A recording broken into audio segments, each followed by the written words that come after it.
नमस्कार, हम छी सुजीत कुमार झा। मॉडल खबरक नया संवाद में अपने सबके स्वागत अछि।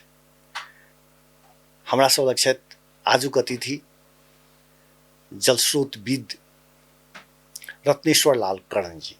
रत्नेश्वर लाल कर्ण जी लंबा समय धरि जनकपुर में डी या ई कही जे जलकूप में प्रमुख भऽ कऽ रहल छथि। तऽ हमसब खासकर सिंचाई के क्षेत्र में धनुषा महोत्तरी में हुनकर बहुत बेसी अनुभव रहल छै। तऽ सबसे पहिने अपने के रत्नेश्वर लाल कर्ण जी मॉडल खबर में अपने के बहुत बहुत स्वागत अछि। धन्यवाद सुजीत जी, बहुत बहुत धन्यवाद। अपने हमरा बजायल गेलै, मौका देल गेलै ताहि के लिए। जनकपुर में चूँकि अपने के अनुभव धनुषा महोत्तरी के रहल छै, सिंचाई के दृष्टि से एतऽ के की छै अवस्था? धनुषे महोत्तरी नहीं सुजीत जी, हम एक्चुअली सिंचाई में तो धनुषा महोत्तरी रौथट जी सब में काज केने छी। हाँ। प्लस नदी नियंत्रण के हिसाब से तो आठों जिला में देखलिए। ताहि दुआरे सिंचाई के अवस्था प्रदेश के हिसाब से देखल जेतै तो समग्र में कहबै तो ओते बढ़िया नहीं छै। अच्छा। कैला तो अपने के दुएटा मुख्य नदी छै, कमला बागमती। ओहू में अपने के बैसाख सीजन में पानी के कमी रहे छै। तो जखन 12 महीना सिंचाई के अवस्था नहीं छै। आ पहले के जते सिंचाई सिस्टम सब छलै उ सब अपने के करीब करीब कोलैप्स भऽ गेल छै। कैला तो आब जेना बाइन के जे लोग पटबै छलै, पूरा नगारा बजा कऽ लोग बांध बनै छलै आ सिंचाई करै छलै, उ नहर सब अपने के सब डिफंग भऽ गेल छै। उ नहर सब में पानी चाहे लोग ई काज सब सेहो छोड़ि देलकै, सेहो भऽ सकै छै। छोड़ि देलकै एहि दुआरे जे किछु में अपने के जेना एहिमे कृषि सेहो इन्वॉल्व छै आ सिंचाई सेहो इन्वॉल्व छै। तऽ कृषि में सेहो किछु बजट आयल तऽ ओहिसँ की भेल जे केओ अपन उपभोक्ता समिति बना कऽ आ बांध बनलक आ केलक। तऽ पैसा के जखनी एंट्री भऽ गेलै तऽ लोक श्रमदान केनाइ छोड़ि देलकै। तऽ श्रमदान केनाइ छोड़ि देलासँ की भेलै तऽ छोटका छोटका सिंचाई जे होइ छलैए उ सब अपने के बंद होबऽ लगलै। कैला तऽ कोई करऽ जे बेर पैसा एलै तऽ कोई केलकै, नहीं केलै तऽ ओहिना बंद रहलै। तऽ ओहि हिसाब से कम होइत गेलै आ सरकार पर डिपेंडेंसी बढ़ैत गेलै। आ ओना देखल जेतै तऽ कमला करीब धनुषा महोत्तरी में सिराहा मिला कऽ 25,000 हेक्टेयर में करै छै। वो 25,000 हेक्टेयर धान में मात्रे होइ छै आ गेहूँ में तऽ 8,000 10,000 हेक्टेयर होइ छै। तहिना बागमती देखबै तऽ अपने के प्लानिंग छै अपने के 1,28,000 हेक्टेयर, तो ओहिमे से 50,000 हेक्टेयर में मात्रे होइ छै। तऽ अखन मेरीन डाइवर्सन जे बनि रहल छै सुनकोशी मरीन, तऽ उ कवर करतै। तऽ वो अपने के निचका पोर्शन आ रातो तक अखन प्लानिंग छै जे रातो नदी तक लाइव कऽ ओकरा ओहिसँ नीचा वाला पोर्शन सिंचाई हेतै। लेकिन ओहिसँ ऊपर वाला पोर्शन सरलाही के आ रौथट के सेहो जे नहर छै ओहिसँ ऊपर बारा परसा ई सब आ प्लस एम्हर 8 जिला में देखल जेतै सिरहा सप्तरी। ताहि दुआरे और टोटल में देखल जेतै 30% में मात्र सिंचाई छै। 70% जमीन जे कि टोटल अगर देखल जेतै तऽ आ नलकूप मिला कऽ अपने के अखनो 30% मात्र सिंचाई छै। तब ई तऽ किछु नहीं भेलै। 30% सिंचाई आ ओहि पर दोसर बात की छै जे संगठनात्मक रूप से देखबै ने तऽ सेहो कनिक गड़बड़ भऽ गेलै। अखन जे 3टा सरकार के चलते केंद्र सरकार प्रदेश सरकार आ प्लस माने दबाव ककरा पर बनायल जाए सेहो लोग के समस्या भऽ रहल छै। एकदम प्लस हम दोसर स्टेज में हम कानूनों के बारे में बात करब। लेकिन अखन संगठन के रूप से देखबै तऽ अपने के 5,000 हेक्टेयर सब बेसी के जते योजना छै सब केंद्रीय सरकार के देखऽ के छै। तऽ ओहि में जे बड़का बड़का योजना सब छै अपने के जेना सप्तरी से शुरू कयल जेतै तऽ ओहिठाम सप्तरी में 2टा योजना छै बड़का, पंप नहर आ प्लस ई त्रिजुगा के।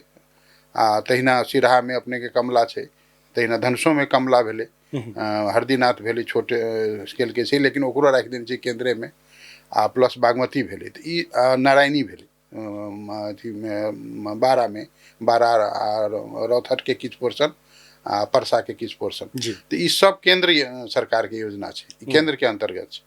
आ छोटका छोटका जे छै अपने के जेना बिगी सिंचाई भेल, सर की कहै छै सिरहा के किछु छोटका छोटका योजना, महोत्तरी के छोटका छोटका मात्रे प्रदेश सरकार देखै छै। तऽ ओहि हिसाब से की छै जे बजट के सेहो अभाव रहै छै। आ पुरान बड़का जे योजना सब छै, नारायणी भेलै, बागमती भेलै, बागमती में तो आब नया एक्सटेंशन हेतै कमांड एरिया के, लेकिन कमला ई सब तो पुरान भ गेल छै, एहि में बहुत मरम्मत के जरूरत छै, तो ओहि सब में फंड बहुत कम अबै छै, तो ओहि के चलते कमांड एरिया से सिंचाई में घटल जाइ छै, मरम्मत नहीं भेला से। अच्छी मरम्मत भेला से सिंचाई में पानी आवे के मात्रा बढ़ जेतै, बढ़ते ने, जना नहर भर गेलै तो नहर बन गेलै तो खनऽ माटि के खनऽ पड़लै, चाहे कतौ स्ट्रक्चर टूट गेल छै तो ओकरा बनाबऽ पड़लै, तो जना ब्लड अपने सबके शरीर में चलै छै ना, तहिना धरती पर उ नहर चलै छै, तो ओकरा जहिना अपने सब दवाई खाइ छी ब्लड प्रेशर के फन्ना छिना, तहिना नहरों के टाइम टू टाइम मरम्मत होबक चाही, जे नहीं भ रहल छै।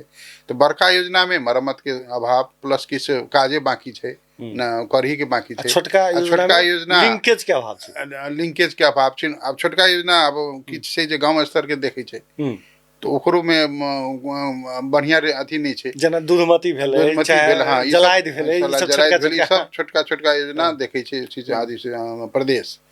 तो प्रदेशों संग में अपने के जे प्राथमिकता नहीं छै सिंचाई के, जना अहाँ के प्रदेश के ई बड़का बात हम कह रहल छी, प्रदेश के की छै प्राथमिकता, डेवलपमेंट के प्राथमिकता की, टूरिज्म छै या कृषि छै या अपने के अथी की कहै छै यातायात छै कि इंडस्ट्री छै, कोन चीज के प्राथमिकता। अगर अहाँ कहै छी कृषि के प्राथमिकता, तो अहाँ के कृषि में बजट सबसे कम रही, किया रही कम, चाहे कृषि में हो चाहे सिंचाई में हो, आ जे बजटो रही से फ्रीज भ जाइए, वो तो टेक्निकल बात भेलै।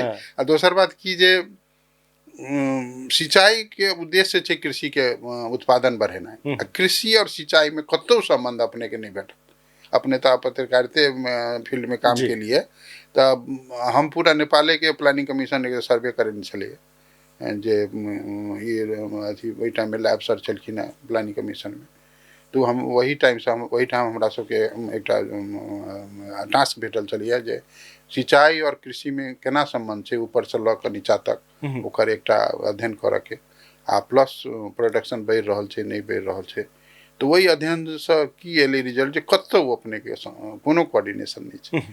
अहाँ करै छी काम सिंचाई के, मतलब सिंचाई करै छियै कृषि के बढ़ावा देबऽ के लेल, लेकिन कृषि के लेल कृषियों के आवश्यकता नहीं, वो कहियो नहीं खोजै छै जी जी, हमरा पानी कहिया चाही, कोन महीना में चाही, केते चाही। आ सिंचाइयो के ये आवश्यकता नहीं बुझाई छै जे कतऽ पानी देबऽ के छै, केते पानी देबऽ के छै, दुनू में कतौ कोऑर्डिनेशन नहीं छै, डिस्ट्रिक्ट लेवल में नहीं छै, गांव लेवल में नहीं छै, केंद्र लेवल में नहीं छै, इवन दुनू डीजी कहियो भेटे न करै छै, सिंचाई के डीजी या कृषि के भेट नहीं होइ छै।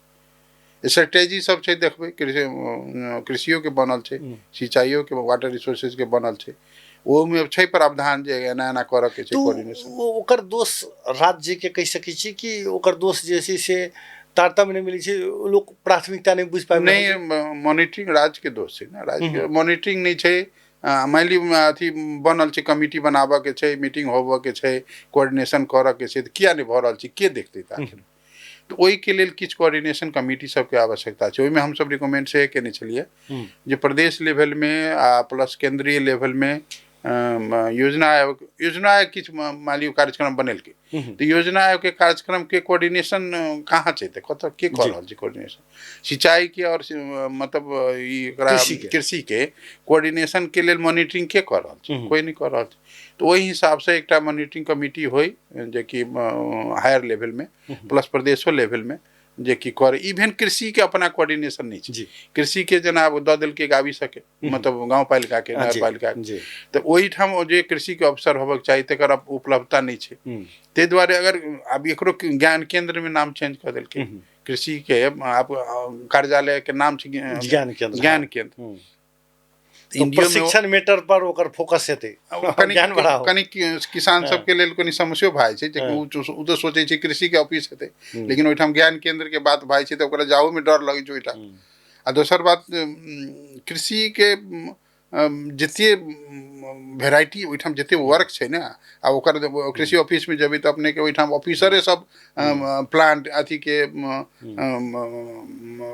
ई धान के अलग, बिरुआ के अलग, फल फूल के अलग, ओकर एते वेराइटी छै, प्लस ओकर पोस्ट हार्वेस्टिंग, मार्केटिंग, बहुत सारा ओकर काम छै। तो वो चीज सब के लिंकेज कतौ नहीं छै, कि लिंकेज नहीं भेला चलते। अरे पहिलहो एना छलै कि एखने ना नहीं, पहले की छलै वो सब अपने के ई कनिक 3 तरह के सरकारों के चलते, आ प्लस अराजकते कह पड़ले अराजकतो छै नई कोऑर्डिनेशन छै अब कतौ नहीं कहाँ के प्रोडक्शन भेले कते प्रोडक्शन भेले ओई के अहाँ केना पता लगबे ओके लिए सर्वे करऽ पड़ले जी जी मान ली धान की खेती बढ़ले नहीं बढ़ले ओई के लिए अहाँ सर्वे का क्रॉप कटिंग सर्वे ओकरा कहै छै जे अहाँ क्रॉप कटिंग क क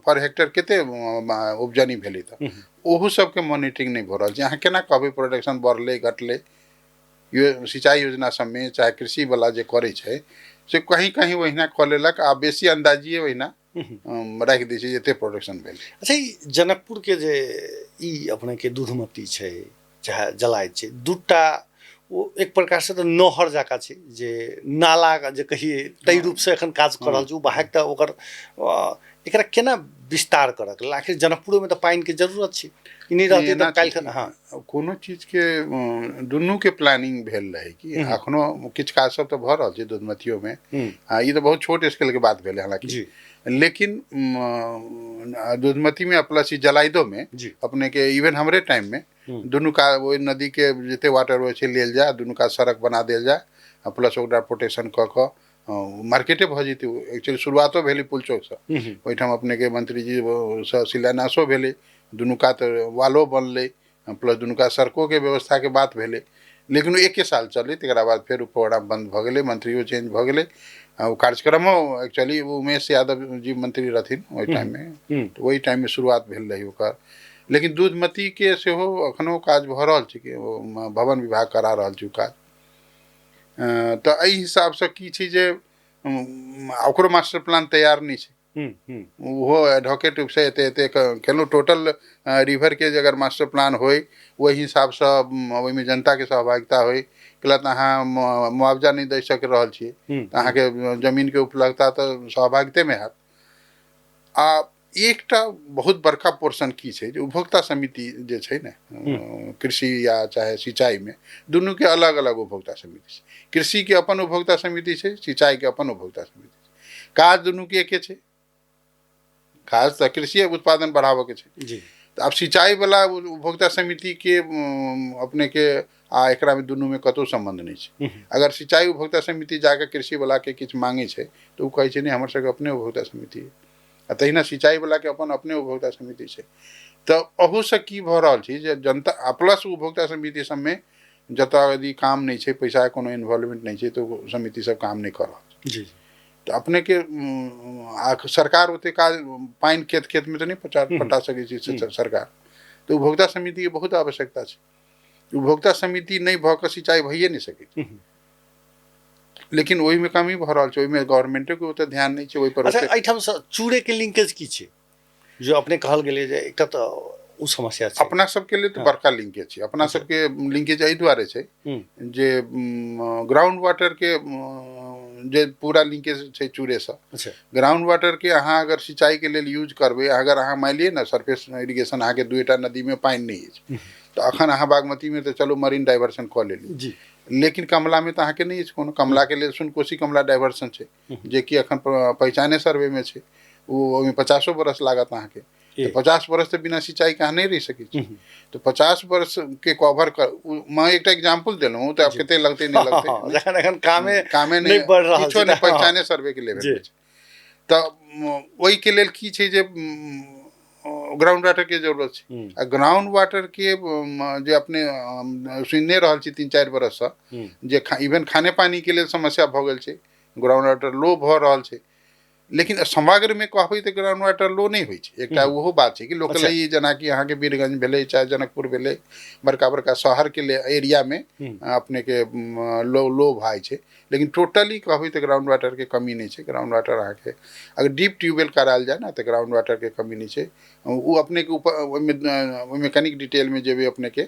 तो ओहि में सैलो एक्विफर होइ छै आ डीप एक्विफर होइ छै अच्छा अपने के 50 मीटर करीब के लेयर में 50 मीटर लेयर में ऊपर का बीच में एक एहन लेयर होइ छै जे ऊपर से नीचा पानी नहीं जा दै छै तो वही लेयर में पानी जाके लेल चूड़े से कनेक्शन छै अच्छा ओहिना लेयर एना छै जे चूड़े में जे पानी पड़ते उ पानी ओहिठाम से 50 मीटर से नीचा आ 50 मीटर से ऊपर जे पानी एम्हरो पड़ै छै जेना कि अहाँ के वर्षे के पानी भेलै चाहे सिंचाई के पानी भेलै वही 50 मीटर में रहे, ओइसे नीचा नहीं वैसे नीचा नहीं जाए छै, तो लेयर एते अथी क्ले लेयर छै जे कि पानी के नहीं पैसा दै छै, वैसे नीचा जाए के लेल। अच्छा, ई एखन जे पानी जे पड़ैत हेतै आ 10 दिन 15 दिन 20 दिन जे रहि गेल तो उहे 50 मीटर में 50 मीटर ओइसे तर नहीं गेल, वैसे नीचा नहीं जाए तो ऊपर का लेयर के पानी तो खत्म भाई छै। तो दोसर बात अपने सब टोपोग्राफी एहन छै जे उत्तर से दक्षिण बहै छै, तो पानी तो उहना बहैत रहे छै, अंडरग्राउंड चलित रहे छै पानी, तो वही ऊपर का पानी के हम सब कंजर्व करऽ पड़ले कि तब।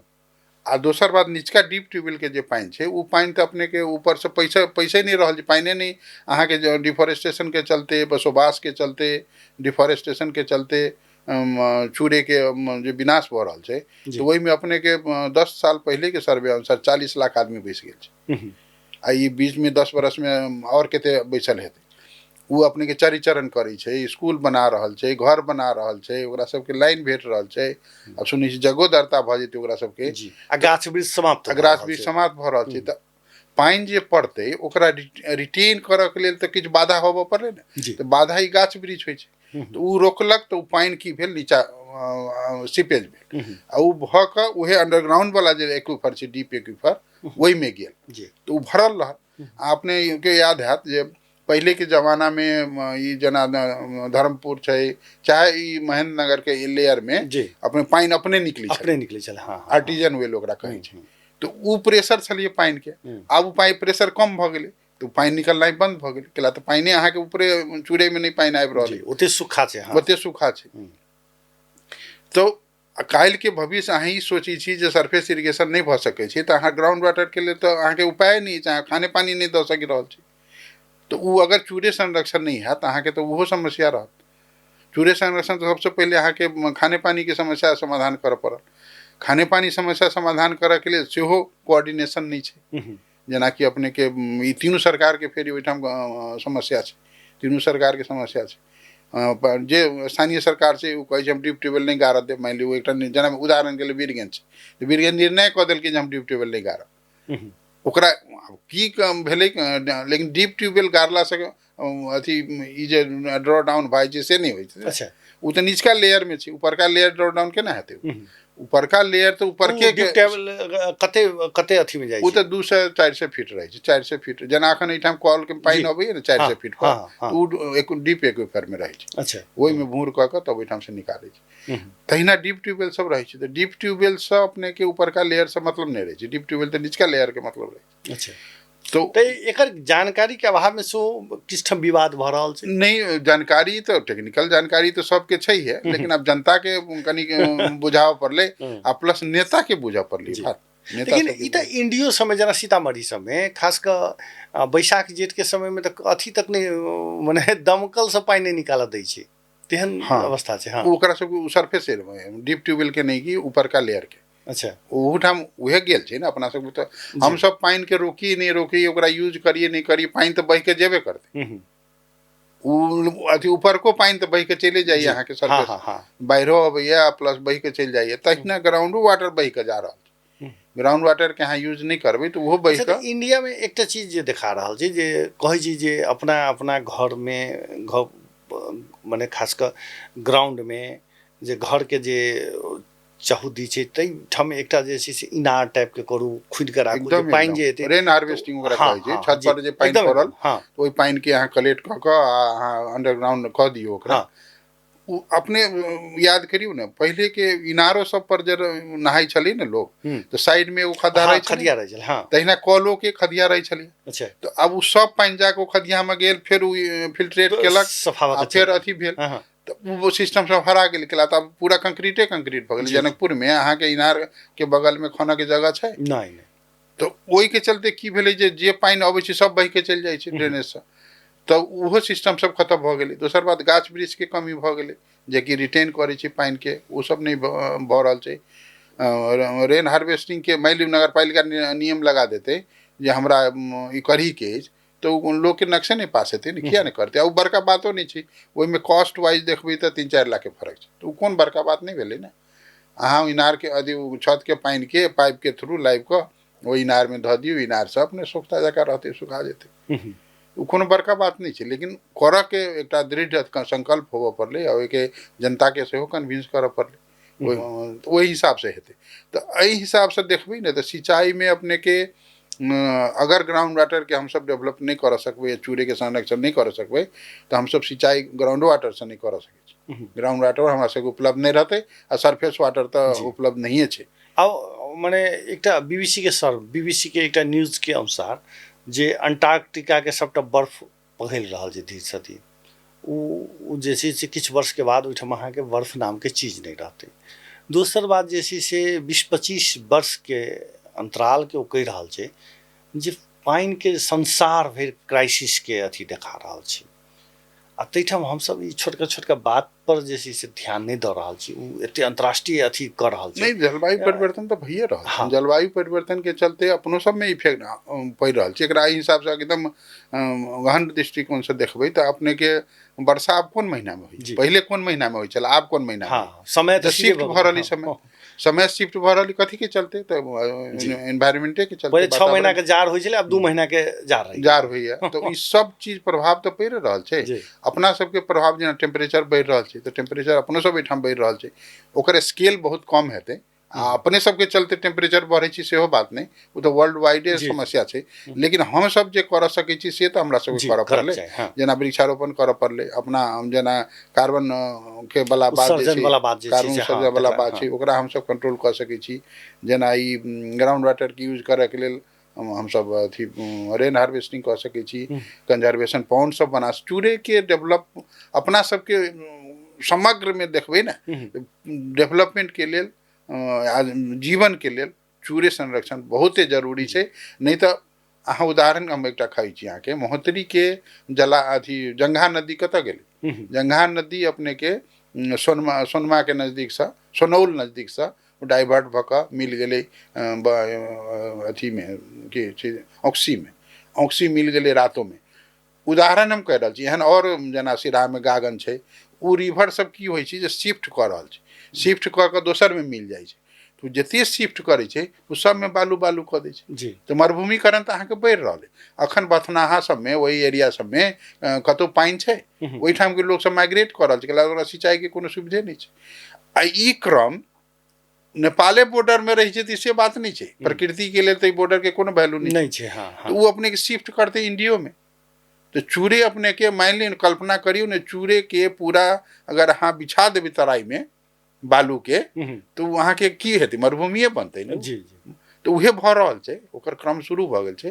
ताहि दुआरे इंडिया के सेहो एहि पर विचार करक चाहिए, ध्यान देबक चाहिए। चूँकि सिंचाई के प्रमुख रहली लंबा समय तक पूरे एरिया के बात यदि कयल जाय तो राज्य किया उदासीन छै, अपन अनुभव की कहि रहल है राज्य किया एना उदासीन? चूँकि आखिर ओकर तो जनता से जुड़ल बात छै। चाहे एहिठाम के जनप्रतिनिधि सब सेहो मंत्री भऽ रहल छै, सिंचाई मंत्री तो कएटा ने कएटा मधेसिया नेता सेहो भेलैया। एकटा मेना छै कि पॉलिसी लेवल में मंत्री कते दिन के लेल अहाँ रहै छै पॉलिसी बनाबऽ के लेल जे एकटा होबक चाही ना दृढ़ संकल्प। जेना कि अपने के अखन तक वाटर स्ट्रेटेजी कहिया के बनल छै वहाँ के ओकरा सुधार के जरूरी छै। अहाँ के जखन 3 तरह के सरकार भऽ गेल तो ओकरो तो वही हिसाब से अहाँ डिस्ट्रीब्यूट करबै ना। तहिना पॉलिसी सब छै, इरिगेशन पॉलिसी छै, तकरा बाद एग्रीकल्चर पॉलिसी छै, ओहि सब में जे चेंज करऽ के छै वही भइए नहीं रहल छै। साधारण निजामती वाला देखिए रहल छै ने कई बरस अपने के लटकल छै। वहीना औरो पॉलिसी सब सेहो लटकल छै। उ लटकला से की भऽ गेलै जेना मास्टर प्लान छै irrigation master plan. Irrigation master plan अपने के 90 में बनल, तकरा बाद अखन जे बनऽ के छै उहो लटकल छै ओहिना छै। तो उ नहीं भेला से की होइ छै जे प्रदेश के कानून नहीं बनि रहल छै, प्रदेश के नहीं भेला से स्थानीय स्तर के नहीं भऽ रहल छै। तो ई सब लिंक छै कला तो वही नीति से अहाँ प्रदेश के बनाबे के अधिकार छै नीति, लेकिन वही से ओकरा विरोध में जाकर नहीं बनाबे के छै। तो ओकरे नहीं बनल छै। ई अपन किछु अहाँ बना लेबै तो अलग बात छै, लेकिन वही से कंट्रोवर्सी हैत तो फिर नहीं हैत, नहीं ओकर काज नहीं करत। उ जेना उदाहरण के लेल जे अहाँ 5000 हेक्टेयर वाला छै प्रदेश से कहि रहल छै जे हमरा सब दऽ दिअ, लेकिन प्रदेश के ओते क्षमता होबऽ पड़लै ना ओकरा चलाबऽ के, ओते पैसा होबऽ पड़लै जी। जेना अपने के खास कर एक दोष के यदि कहबै चाहे नहीं बुझ पाबि रहल छै जे अपना सबके नेता सब नहीं बुझ पाबि रहल छै कि कर्मचारी पर सब ध्याने नहीं कि कर्मचारी सब नहीं बुझा पाबि रहल, कर्मचारी सब समय पास कर रहल छै की अपने कर्मचारी के तो एना छै ने, कर्मचारी सब तो कर्मचारी के तो अहाँ जेना हैंडल करबै तेना, कर्मचारी के समस्या नहीं रहे छै कतो कोनो गवर्नमेंट नहीं होइ छै ने, सचिव सब खेला देलक, माने बाते आगा नहीं बढ़ कुछो नहीं, कोनो सचिव अहाँ के बाद मेन अहाँ के लीडरशिप में दृढ़ता हो, पर लीडरशिप चाहते तो ये सब सचिव कथी करते, सचिव ई सब तो जेना अहाँ कहबै तेना अगर अहाँ के दृढ़ संकल्प अछि अहाँ के ई जे नहीं हमरा मतलब जतबे लैंड अछि ओहि लैंड के हम एते 100% इरिगेशन देबै, हमरा 12 महीना सिंचाई क के हम एते उपजनी बढ़ेबै, उ टारगेट देबै अहाँ के, ओकरा मॉनिटरिंग करबै, नहीं होइ छै तो ओकरा पनिशमेंट करबै, केकरा होइ छै पनिशमेंट, केकरा की भेलै है उसे उ सिस्टमे नहीं छै कि अहाँ के कनेक्शन है सोर्स है तो अहाँ के इवन कैपेबल छी नहीं छी तैयो अहाँ के बढ़िया जगह में दऽ देत। आब अहाँ के नहीं अछि कनेक्शन तो अहाँ के नहीं भेटत, अहाँ ओहिना देबऽ वाला निकायत वएह सब वएह छै निकाय छै। तो एहि हिसाब से किस ठाम तो ओहो छै जे कर्मचारी के चलते सेहो काज नहीं होइ छै। एक्चुअली अपना सबके प्रदेश में देखबै तो ओकर बहुत दोष देखल जा रहा है। हम जो वही टाइम में पूरा ईस्ट वेस्ट घूमलिए वही में अपने के तराई के बहुत सारा साथी कहलखिन जे कर्मचारी सब हमरा सबके सहयोग नहीं कर, तो देखल जा वहन तो छै वहन के सब। दोसर बात की छै जे जनता में जागरूकता होबा पड़लै कि सब चीज छोड़ देवी ओहिना छोड़ देवी, जनता नहीं खोज खबर माने अपन अधिकार के लक। अभी 10 वर्ष के बाद अहाँ के जे छै से मरुभूमि भ जात तो एखने से अहाँ सचेत नहीं रहबै तो एकदम तकर बाद अहाँ मरुभूमि भ गेला के बाद अहाँ की कर सकै छी? नहीं अहाँ ओकरा जेना कनिक मजाके के भ जात अहाँ के मीटिंग में अपने सब के किछ मंत्री कहलखिन जे रिचार्ज करना पड़ेगा। कहाँ से रिचार्ज करिएगा? पानी आपको हम चाहिए ना रिचार्ज करने के लिए, रिचार्ज करने के लिए पानी चाहिए। दूसरा बात बहुत महंगा। उदाहरण के लिए हम बैंकॉक से पढ़ने छी थाईलैंड से, थाईलैंड में की भ गेलै जे बैंकॉक सेहो धैस गेलै कि धैस गेलै कारण की जे उहे पंपिंग बहुत भेलै, जेना काठमांडू अपन सबके वही लेवल में छै। काठमांडू में डीप ट्यूबवेल सब पंपिंग जते भ रहल छै ने वो अपन सब काठमांडू के धसाबे के बात छै। अगर एहन समय एते एकटा घटना तक काली माटी में भेल रहे ओहन घटना बहुत भ सकै छै काठमांडू में, भूकंप के घटना से भ सकै छै। ओहो जो अहिना छै तहिना अहू के चलते की छै जे अहाँ पानि तानि देबै वाइट भ जेतै तो बैसतै, वहिना उहे अहाँ ओहि के पानि इंजेक्ट करऽ के लेल तो बाप बहुत खर्चा छै ने, वो तो संभव नहीं। ई जे बड़ा इंटरेस्टिंग बात अपने रखलिए जे काठमांडू में जे स्थिति त काल्हि खन जनकपुरो में भ सकै छै, बीरगंजो में भ सकै छै, कतौ भ सकै छै, लेकिन जे छै से कमला अहाँ के उम्हर ने घुमि के इम्हरो घुमि सकै छै। नहीं कोसी तो 70 किलोमीटर घुमि गेलै जी, कोसी तो कहाँ छलैया कहाँ से कहाँ 70 किलोमीटर वेस्ट आबि गेलै जी। तो उ नदी के तो अहाँ के छैहे, उ तो कोनो अथी नहीं छै। ताहि दुआरे एहि सब पर कनिक अहाँ जे पूछऽ चाहै छी ने, एहिमे एक्चुअली जनता के सेहो जागरूक होबऽ पड़लै, कनि प्रेशर बनाबऽ पड़लै, आ प्लस लीडरशिप में ओहन होबऽ पड़लै कि हमरा करऽ के। जनता की कऽ सकै छै अपने? जनता प्रेशर बना सकै छै। केहन प्रेशर जे जेना कि उदाहरण के लेल हम कहै छी सुनकोशी कमला डाइवर्सन छै जी, ओहि में कनिक इहो बुझनाइ जरूरी, बहुत जे सुनैत हेता हुनका लेल चाहे देखैत हुनको लेल जानकारी भेनाइ जरूरी छै। कोसी के डेवलपमेंट में कोसी कमला डाइवर्सन के डेवलपमेंट में दूटा कनिक पॉइंट छै। एकटा की छै जे भारत सरकार कहि रहल छै जे ओहिठाम हाई डैम बनायल जाए, वही हाई डैम बना कऽ तब सिंचाई कयल जाए, वही नहर बनायल जाए दुनू कात, आ ओहिसँ इंडियो के सिंचाई हेतै नेपालो के सिंचाई हेतै। तो ओहि में की छै जे बहुत सारा डुबान होइ छै अपस्ट्रीम, बहुत सारा गाँव के शिफ्ट करऽ पड़तै।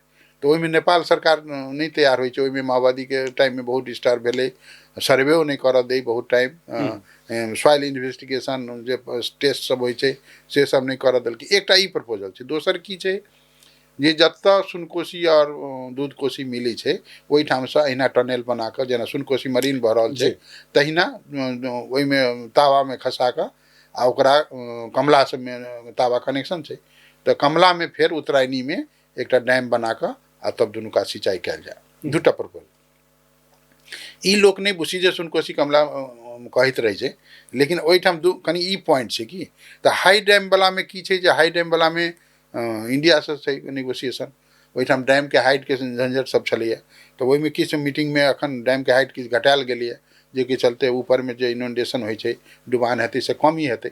लेकिन उहो सब बहुत लंबा बात छै कि कहिया ओकर नेगोशिएशन हेतै, कहिया फाइनल हेतै। तो ओकरा एवॉइड करऽ लेल एकटा छै जे चलू भाई एकटा डाइवर्सन अथी बना लेल जाय, अथी टनल बना कऽ, जेना सुनकोशी मरीन भेलैए दूध कोशी नजदीकसँ जतऽ मिलै छै दूध कोशी सुनकोशी, ओहिठाम सब बना कऽ तावामे खसा कऽ आ कमलामे कनेक्शन छै, कमलामे हाई डैम बना कऽ आ तब सिंचाई कयल जाय। लेकिन एहि सबके एखन पहचान सर्वे लेवलमे छै। जी ओकर डिटेल सर्वे हेतै, ओकर फेर हाँ मने मतलब बहुत लंबा बहुत अथी छै, लंबा हाँ। ओकर बात छै। ताबे तऽ अहाँके भऽ सके एकटा पुस्ता पुस्ता जेबे करत, अहाँ पुस्ता जेबे करत, ओ और बड़का बात छै ने, ओ तऽ जी। इंडिया तक के सर्वे करत।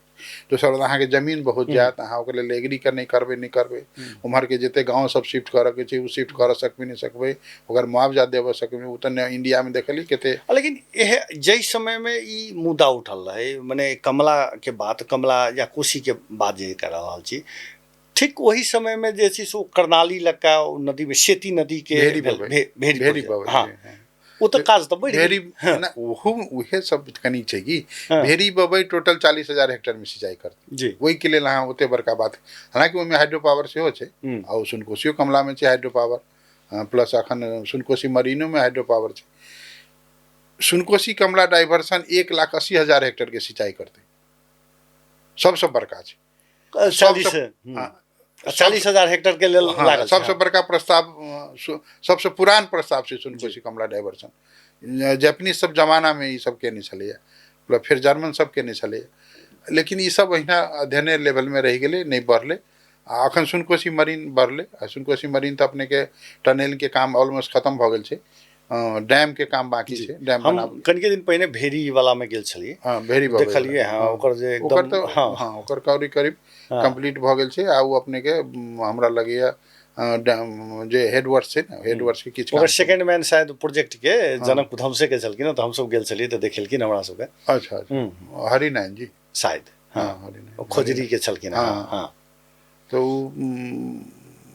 ओकर अवस्था अखन करीब करीब 1-2 वर्ष में बुझल जाए कंप्लीट। हाँ पूरे टनल सब बन गेल छलै सब। हाँ सुनकोशी मरीन में तो हेडवर्क्स में 4-5 वर्ष लगते अखन, लेकिन टनल के काम भऽ गेल छै। आ नीचा के जे नहर के विस्तार करऽ के काम सबके लेल सर्वे भऽ रहल छै। वही में की छलै जे ओहू में एकटा पॉइंट छै कि ओहू में कनी की सब कला केलकै ओना एक्चुअली प्लानिंग हिसाब से वो नहर अपने के नगराइन तक आबक चाही। अच्छा 16,000 हेक्टेयर धनुषा के सेहो सिंचाई करे के छलै। तो ई सब अखन की केलकै जे रातुए तक राखि कऽ नीचा के पोर्शन मोहतरिये तक आ नीचा के पोर्शन काटि कऽ आ उम्हर 12 तरफ एक्सटेंड कऽ रहल छै। तब ओहू पर चलि रहल छै। अब ई सब किया ओना केलकै, किया तऽ मास्टर प्लान जखन अहाँके फाइनल नहीं भेल छै तऽ अहाँ केना एम्हर से उम्हर काटि कऽ राखि देबै। ओहू पर विमल जी सब बात कऽ रहल छथिन, लागल छथिन। कएटा मीटिंग में हमहूँ छलिए, ई बात हम बहुत मधेश के नेता सबके कहलिए ना जे अहाँ सब ओहि पर ध्यान दियौ। ठीके छै, जहिया सुनकोशी कमला डाइवर्सन बनतै 50 वर्ष के बाद, 50 वर्ष लगतै, तो ओहि के लेल अखन ओहिसँ सिंचाई हेतै कहि कऽ अहाँ ओकरा काटि देबै से नहीं। तऽ नहीं हेतै, हाँ हाँ। तो ई सब कनिक छै बात, एहि सब पर कनिक जे छथिन नेतृत्वकर्ता सब हुनका सबके ध्यान देबक चाही। अच्छा जनता के हम सब बात करल छै, जनता और की सब कऽ सकै छै, जेना प्रेशर क्रिएट के लिए उ सब अहाँके कऽ सकै छै। दोसर बात अपना स्तर से जनता की कऽ सकै छै। नहीं एना छै कि जनता के उदाहरण के लेल हम छोट बात से शुरू करै छी। अहाँ जाइ छी कहिला जे हमरा पंप दऽ दियौ, सैलो ट्यूबवेल के बात कहै छी, तऽ अहाँ सैलो ट्यूबवेल लऽ जाइ छी, कतऽ गाड़ी छी नहीं गाड़ी छियै, अहाँ स्कैटर्ड रूप में काज करै छी। एहिठाम हालांकि एहिठाम के गवर्नमेंट हमरा सबसे नहीं, जे फ्री में जो एडवाइस भेटै छै ओहो लेवे ला तैयार नहीं। तो की छै जे अहाँ क्लस्टर में नहीं करै छियै कि अहाँ कते सिंचाई के लिए से अहाँ कहि सकै छी नहीं कहि सकै छी। तो अहाँ अपना अपना आदमी के दै छी अहाँ पंप गाड़ै ले, सैलो ट्यूबवेल गाड़ै ला, ओहो गाड़लक नहीं गाड़लक। तो अहाँ केना प्लानिंग कऽ सकै छी जे हम एते दिन में एते वर्ष में एते सिंचाई कऽ कऽ एते ट्यूबवेल गाड़ि कऽ एते सिंचाई करब, अहाँके प्लानिंग नहीं अछि ने। तो जखन अहाँके प्लानिंग नहीं अछि, वही हिसाब से खुचुरे कनेक्शन अछि अहाँके, अहाँ जते ट्यूबवेल बढ़ेबै तते रिचार्ज हेतै तब ने जी। तब उ सब प्लानिंग तो छैहे नहीं, प्रदेश में सेहो नहीं छै प्लानिंग। प्रदेश में अपने के अखन मिनिस्ट्रीए कखनो कोन भौतिक योजना में चल जाय छै। हाँ ओ माने अस्थायी तो नहीं ओहि छै। से कते डॉक्यूमेंट अपने के सब डिस्टर्ब डॉक्यूमेंटे हेरा जाय छै ने, कतऽ से कतऽ भ गेल की। तो एहि सब में कनिक ई सब तो नीचे लेवल के बात भेलै, जनतो ई सब के खोज खबर लऽ सकै छै। कोऑर्डिनेशन प्लस इंटरेक्शनो नहीं होइ छै की। एहि सब में अपने सबके बहुत बड़का रोल छै। अपने सब दुनू बात बुझी, जनतो के बात बुझी छी, हमरो के बात बुझी छी। तो एहि सब के कनिक प्रचार प्रसार जेना अखने अपने के लिए एही टाइप से टीवी में पत्रिका में फॉलो अप न्यूजे नहीं छै कि जेना अहाँ कोनो बात लिखलिए कहले भ गेलै बिसरि गेलै। हाँ बस ई चैप्टर तो माने राजनीति वाहक के फॉलो अप बने रहल नहीं तो केना हेतै। डेवलपमेंट के फॉलो अप न्यूज नहीं करबै तो अहाँ केना डेवलप। जी जी। जेना कोई पत्रकार अगर ट्यूबवेल पर रिसर्च करै छथिन, हुनका ट्यूबवेल के करैत रहक चाही, सिंचाई सरफेस एहि संगे संगे वृक्षारोपण लगायत के काज सब के उ सब तो छै। एनवायरमेंट के लेल तो वृक्षारोपण जेना पूरा चूड़े वही पर डिपेंड छै। चूड़े में अच्छा इम्हर वृक्षारोपण से सेहो चूड़े प्रभावित हेतै कि नहीं। इम्हर के वातावरण से तो टेम्परेचर पर इफेक्ट पड़तै, प्लस अहाँ भविष्य के लेल अहाँ ओकरा कंजर्व कर रहल छी, बढ़िया बना रहल छी। लेकिन चूड़े के कंजर्वेशन बहुत जरूरी छै। जेना फॉरेस्ट्री डिपार्टमेंट छै, चूड़े के डेवलपमेंट में एकटा बहुत इम्पोर्टेंट बात छै कि ओहिठाम इंटीग्रेटेड डेवलपमेंट होबक चाही कि जे चूड़े शुरुआत भेली शुरू में राष्ट्रपति चूड़े सम्माननीय राष्ट्रपति हुनका टाइम में, तो शुरू में के प्लानिंग देखल जेतै तो ओहिमे 6-7 टा ऑफिस के इंटीग्रेटेड प्लानिंग होइ छलै।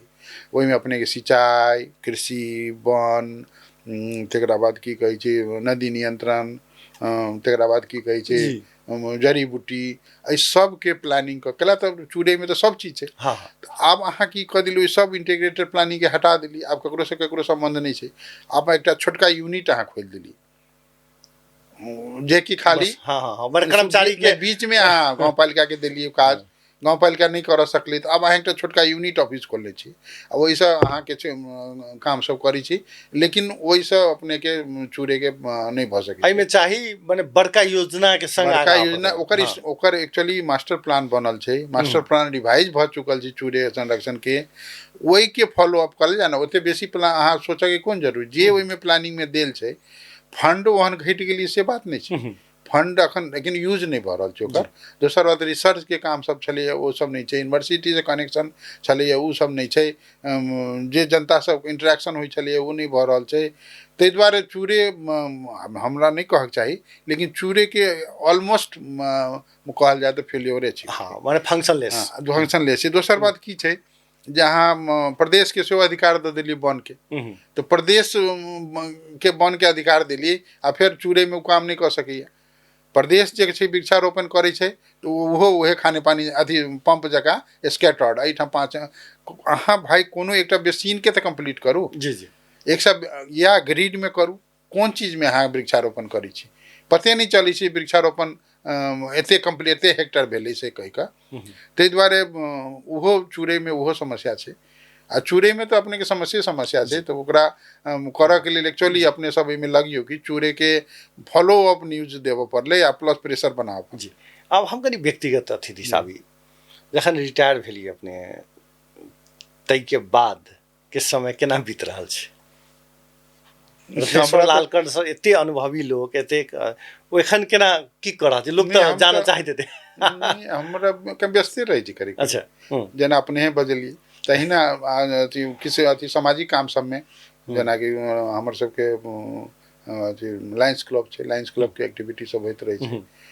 रेड क्रॉस में छियै ओकरो किछु एक्टिविटी होइत रहै छै। माने सोशल पार्ट में बेसी लाग। सोशल पार्ट एखन एक कंसल्टेंसी वगैरह सब त सेहो कंसल्टेंसी छै, लेकिन कंसल्टेंसी के कंसंट्रेशन नहीं छै। ओहि में जेना अब योजना खोज देलकै चाहे कोई होने का सब सर्वे तरवे में रिसर्च वाला काम सब छोटका प्रदेश लेवल के काज सब नहीं आज तक नहीं के लिए सब कला तो एठाम के वातावरण ओहन नहीं छै, ओकरा सब काज के ओते मतलब नहीं रहे छै। आ खोजो खबर नहीं भेल अपनो कनिक लगे छै। कोई जे विज्ञ सब के जखन रिटायर भ जाय छै त और व्यस्तता बढ़ जाय छै। उदाहरण हम एकटा कहै छी, अपने के रत्नेश्वर साहब रहथिन एठाम प्रदेश प्रमुख जी, हालांकि मीडिया में कह रहल छी। सोनल जी वो स्वयं सिंचाई से जुड़ल रहथिन। सोनल जी रहथिन मंत्री। तो ओहि ठाम एकटा ई वातावरण भेलै जे सब सब्जेक्ट के हमरा सबके लगायल गेल रहे ओहिमे जे सब सब्जेक्ट के सब विज्ञ छी तराई में उ सब कलेक्शन भेल रहे। अच्छा, वही हिसाब से सब ग्रुप के में से 4टा 5टा के बना कऽ आ एकटा कमिटी सब बनायल जाए। हम सब तो एते कहली हमरा सब कोनो सुविधा नहीं चाहिए, फ्री में हम सब कंसल्टेंट देब, लेकिन मान ली काठमांडू छी यहाँ बजेबी तो काठमांडू से आवा जाके तो देबो पड़त, लेकिन और वो सब कहलखिन नहीं यहाँ सबके सलाहकार के रूप में पेडे कऽ के हम सब कहली ओहि सब में हम सब अब नहीं जाए वाला छी, पेड भऽ कऽ हम सब काम नहीं करे वाला छी। लेकिन उ नहीं भऽ सकले एहि दुआरे जे ई सब डिस्टर्ब करत कहि के हुनका सबके लगले विज्ञ सब जे छै से ओ कहत जे एना नहीं कर ओना कर, ओकरा सबके कमाए के अब वैसे बात हम नहीं कहब, लेकिन मेन हुनका सबके लगली जे ई सब डिस्टर्ब करत, ताहि दुआरे उ बात वही ठाम ड्रॉप भऽ गेलै, वैसे आगू बढ़बो नहीं केलै। तब एहि हिसाब से अहाँ केना चलत, अहाँ के किछो अहाँ के एकटा तऽ दृढ़ संकल्प होबऽ पड़त जे हमरा एना करऽ, अहाँ ओहिना एट रैंडम अहाँ स्विमिंग कर रहल छी, कहाँ जा रहल छी गंतव्य नहीं मालूम। तऽ अपने सब एकटा एहन सलाह के काज सब आगा बढ़ले, दोसर दिस मंत्री सब कहै छै चाहे मुख्यमंत्री एते कहै छै जे हमरा विज्ञ कर्मचारी नहीं हमरा लग काम करऽ के लेल जे छै से जे विज्ञ होबक चाही से नहीं। ओहि में तो सच्चाइयो भऽ सकै छै, मान लिअ ने जे काफी गाँव पालिका सब में जते कर्मचारी चाही नहीं छै या ऑफिसे सब में नहीं हेतै कर्मचारी, भऽ सकै छै, लेकिन वॉलंटियरी लोग देबऽ के लेल सेहो तैयार छै, तकरो तऽ अहाँ नहीं लऽ पाबि रहल छी। कृषि में तो जनकपुर में एहन आदमी सब बैसल छै ने, एक से एक एक्सपीरियंस आदमी सब, एकदम बूढ़ सब, एकदम जानकार सब, PhD कैल सब, जेकरा कि अहाँ के सहयोग करे ला तैयार है। वाटर रिसोर्सेज में एक से एक आदमी सब छै, लेकिन अहाँ लऽ नहीं पाबि रहल छी, तब ना लेबो पड़ल ने अहाँ के की करऽ के, अहाँ खाली बजाबऽ के या प्लस इंटरेक्शन कऽ के एकटा सलाह लेबऽ के, वो टाइम टू टाइम करऽ पड़ले, एकटा रेगुलर बेसिस में करऽ पड़ले, आ प्लस ओकर मॉनिटरिंग करऽ पड़ले। सब एना किया कऽ रहल छै, अपने के की लागे ओकर सबके मनोविज्ञान की भऽ सकै छै? एकटा उहे कहलहुँ ने जे अपने के डिस्टर्ब हुनका सबके फील होइ छै कि हुनकर सबके जे एकटा प्लानिंग छै, एकटा तऽ ई मानसिकता ई भऽ गेल छै जे अपना कार्यकर्ता के काम देबऽ के जी, अहाँ ओहि सोच से डेवलप करबै तऽ नहीं कंट्री डेवलप होइ छै कि। इंडिया के उदाहरण दै छी हम, घर का अच्छा ई मध्य प्रदेश में छै कि दोसरो प्रदेश में एहने छै? प्रदेश में अच्छा एहने छै, दूर के मात्र ढोल सुहावन छै, सब प्रदेश के अवस्था एते छै ना। लेकिन उदाहरण के लेल गडकरी छै इंडिया में जी, कहै छथिन जे अहाँ के पैसा के कमी नहीं, कोनो पार्टी के आदमी आबो माने नीक योजना लगाओ, नीक योजना लगाओ, तो ओहन कांसेप्ट सोच होबऽ पड़लै ना। अहाँ जखने दोसर पार्टी वाला मोटरसाइकिलो पर दोसर पर चढ़ि गेल तो ओकरा लागल जी वही पार्टी में चलि, तो वहाँ सोच के तो हटाबऽ पड़लै ने। अहाँ सैद्धांतिक बात अपना जगह में छै, पार्टी के तो अहाँ के सबके तो डेवलपे करऽ के छै, चाहे कम्युनिस्ट होय, कांग्रेस होय, चाहे जसपा होय, चाहे जे पार्टी होय, सबके की छै देशे डेवलपमेंट करऽ के छै ने।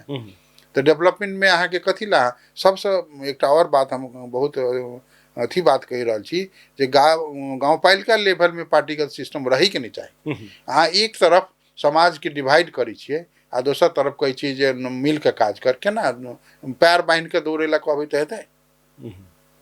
एहि पर बहुत सीरियसली सोचनाइ जरूरी छै पॉलिसी लेवल में। अब जे नेता सब सुनथिन ई बात, आ उहो सब हुनको सब में बहुत सारा डिमांड उठल छै। हम किछे दिन पहले ये जे किताब के विमोचन भेल निधि जी के, ओहू में पढ़ली जो उहो ओहि टाइम में प्रस्ताव देने रहथिन जे गाँव लेवल में नहीं होबक चाहिए जी। लेकिन हमहूँ सब किछु प्रयास केने छलियै, रामचंद्र झा जी ओहि टाइम में रहथिन मंत्री, हुनका डेरा में घंटों घंटा झलफल भेल छै जे गाँव लेवल में नहीं राखू पार्टीगत सिस्टम, कहलखिन नहीं डेवलप भऽ जेतै, लोग सब बुझऽ लगतै, बात मैच्योर भऽ जेतै तऽ ओकरा समस्या नहीं रहतै। लेकिन एना छै ने, मैच्योर भऽ कऽ जखने पार्टीगत बात करै छी अहाँ, कते ठाम सभा आम सभा नहीं भऽ रहल छै, किछु डेवलपमेंट के काम सब नहीं, ऑलमोस्ट 60, 70, 80% में अहाँ के आम सभा नहीं होइ छै, तो नहीं होइ छै तऽ डेवलपमेंट नहीं होइ छै, बजट नहीं होइ छै। बजट अहाँ के सेंट्रल गवर्नमेंट काटि देलक, एहि दुआरे जे अहाँ खर्च नहीं कर सकै छी, खर्च एहि दुआरे नहीं कर सकै छी जे इहे सब डिले भऽ जाइ छै, ई सब तऽ अहाँ किया चाहै छियै? कनी मनी तऽ बगलो से सीखऽ पड़लै ने।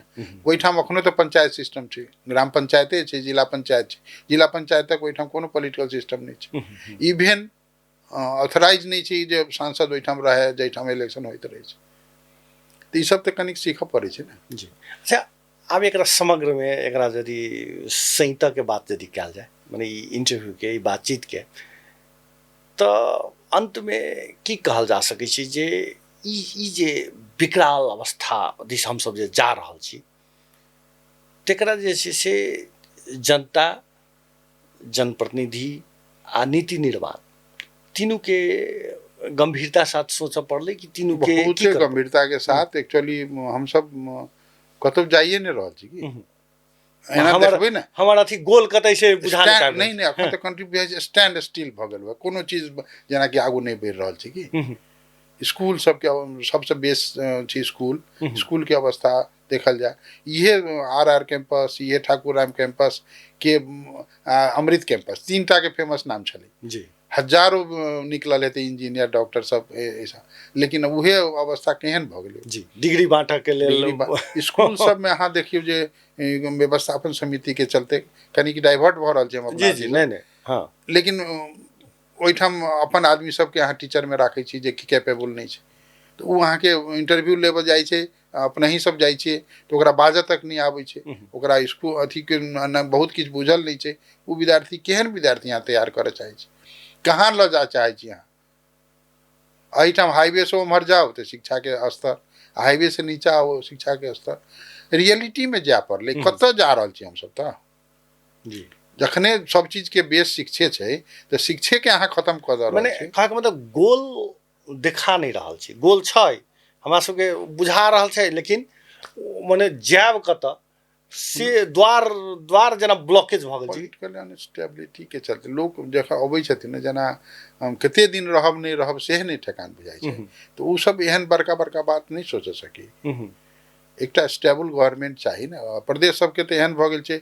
ऊपर में गवर्नमेंट चेंज भेल नीचा सब चेंज भऽ गेल तो अहाँ ओहि टाइप के सोच आबे नहीं रहल छै इहो बड़का एकटा समस्या छै तो एक दिस हम सब गंभीरता नहीं देखा रहल छी दोसर दिस एहि प्रकार से जे छै से चूड़े समाप्त भऽ रहल छै पानि के जे छै से अथी धरातल और धीरे धीरे घटि रहल छै माने किछु दिन के बाद किछु वर्ष के बाद तो कहै छै कि जे जीवन सेहो प्रभावित भऽ जेतै नहीं अहाँ के मरुभूमिकरण तो शुरू भऽ गेल अछि जे नहीं अहाँ के देखल बात सब कहि रहल छी शुरू भऽ गेल अछि अहाँ ओकरा पर विचार गंभीरता से लियौ नहीं तो अहाँ के बहुत विकराल अवस्था रह जी अपने के कहबै जे खास कर जे आब के जे चुनाव वगैरह सब हेतै ताहिमे मूल मुद्दा जे छै से इहे सब राखऽ पड़तै एकदम एकदम एकदम राखऽ पड़लै एकदम राखऽ पड़लै आ ओहि पर पार्टी सब की काज कर रहल छै पूछऽ पड़लै ने हुनका सबके अहाँ सब की कर रहल छी जी जा धरि अहाँ के जनप्रतिनिधि के जिम्मेवार नहीं बनाब ता धरि ई समस्या नहीं समाधान हैत आ प्लस अहूँ ओहिसँ नहीं बचब ने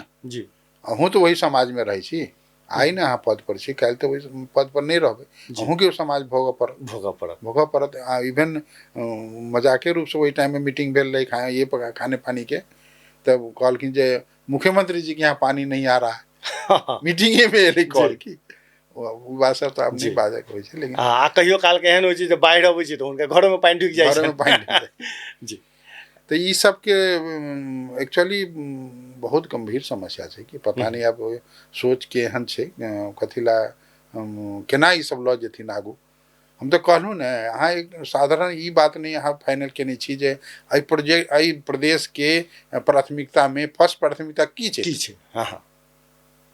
अहाँ एकटा डॉक्यूमेंट सब देखबै ने तो ओहि में अहाँ सोशल जस्टिस के लेल अहाँ ओहन काम करबै तो वो अहाँ के कहिए वही के लिए तो पैसा चाहिए ना जी जी वही टाइम चाहिए वही के लिए सोशल जस्टिस केना हेतै अहाँ शिक्षा में ओकरा सपोर्ट के लिए ओकरा जे रोटी कपड़ा मकान छै ओहि में सपोर्ट के लिए तो वही सब के लिए तो पैसा चाहिए अपना सबके एक्चुअली सबसे बड़का बात छै ट्रांसपोर्टेशन के प्लेन एरिया के डेवलप करऽ में सबसे बड़का बात छै ट्रांसपोर्टेशन अहाँ मान लिअ रोड बना दी छै तो अहाँ देखियौ ने वही ठाम विकास करऽ में केकरो पैसा नहीं लगानी होइ छै एकटा और एकटा बात हम कहि दै छी जेना एकटा थर्ड प्लानिंग में प्रदेश के अहाँ के एकटा मधेश राजमार्ग के कल्पना छलै जी खुलाक राजमार्ग बाहेक के खुलाक राजमार्ग और महेंद्र राजमार्ग के बीच से जी ओकर कंसेप्ट ई रहे जे ओहि में कनी हमरो इन्वॉल्वमेंट रही बात राखऽ में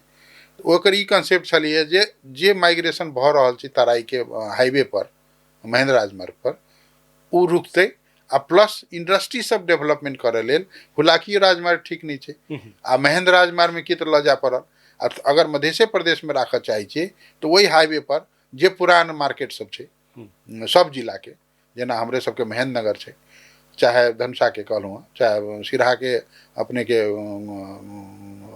ओहि बीच में जे छै, जे दुनू के बीच में पड़े बहुत ठाम सड़क बनले छै, ओहि सड़क के बनायल जाए, लिंकेज करऽ के लिंक कऽ देल जाए आ ओहि पर माइग्रेशन के रोकल जाए आ प्लस इंडस्ट्री डेवलप कयल जाए ओहि टाउन अथी सबके, जेना भटियन छै तो भटियन तो जमाना के बड़का बाजार छै, पूरा ई सिंधली ई अथी कमला कोच में जते माथी ऊपर तक रामे छाप तक के मार्केट धान ओतै से जाइ छै तो उ मार्केट सब खत्म भ गेल छै।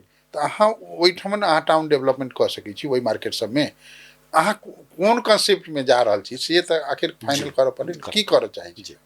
अपने रत्नेश्वर लाल कर्ण जी अमूल्य समय देलहुँ ताहि लेल बहुत बहुत धन्यवाद। धन्यवाद सजी जी, हमरा जे हमरा क्षमता छै ओहि हिसाब से हम रखलहुँ बात सब, आ ओहिमे किछु गलती सलती हेतै आ किछु बात नहियो मिलल हेतै ओहिके लेल क्षमा मांगैत हम धन्यवाद दै छी। ई छलथि है रत्नेश्वर लाल कर्ण जी, जे सिंचाई विज्ञ छथि, एहि क्षेत्रमे हुनकर बहुत रास काज सेहो भेल छै आ एहि संगे संगे जे बहुत रास से सोशल वर्क सबमे सेहो काज करल छै, वातावरण क्षेत्रमे काज करिते छथि आ हिनका समग्र रूपमे लेली तऽ ठाक ओहि विषय पर नहि भेलै, कहियो एक एक पार्टमे सेहो हमसब जा सकै छी, चूँकि हिनकर अनुभवके हमसब अपने सबके सोझा आनब विभिन्न क्षेत्र पर, लेकिन एखन हमसब समग्र में कनि कनि कनि कनि छुबैत आगाँ बढ़लहुँ हैं।